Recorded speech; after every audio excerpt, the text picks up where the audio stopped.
সম্মানিত ভিউয়ার্স, আসসালামু আলাইকুম। কেমন আছেন সবাই? আশা করি ভালো আছেন। আমিও ভালো আছি আলহামদুলিল্লাহ। আপনাদের মাঝে আমি আরেকটি ভিডিও উপস্থাপন করতে যাচ্ছি। আপনারা দেখতে পাবেন অত্যন্ত ভয়ঙ্কর এবং পিচ্ছিল একটি রাস্তা দিয়ে বিজিবি সদস্যরা কিভাবে তাদের গন্তব্য পৌঁছায়।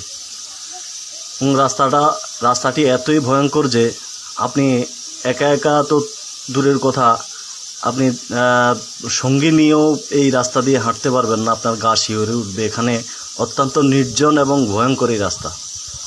তারপরেও বিজিবি সদস্যরা তাদের দেশের মাটি রক্ষার জন্য, সীমান্ত রক্ষার জন্য তারা চলে যায় সীমান্তের অদূরে, যেখানে থাকার কোনো আবাসন ভালো ব্যবস্থাও নেই এবং তাদের খাবারেরও কোনো ভালো ব্যবস্থা নেই। আপনাকে যদি 1000 টাকাও দেওয়া হয়, আপনি ওখানে থাকতে চাইবেন না। এত দুর্গম একটি জায়গার মধ্যে গিয়ে তারা বাসস্থান করে।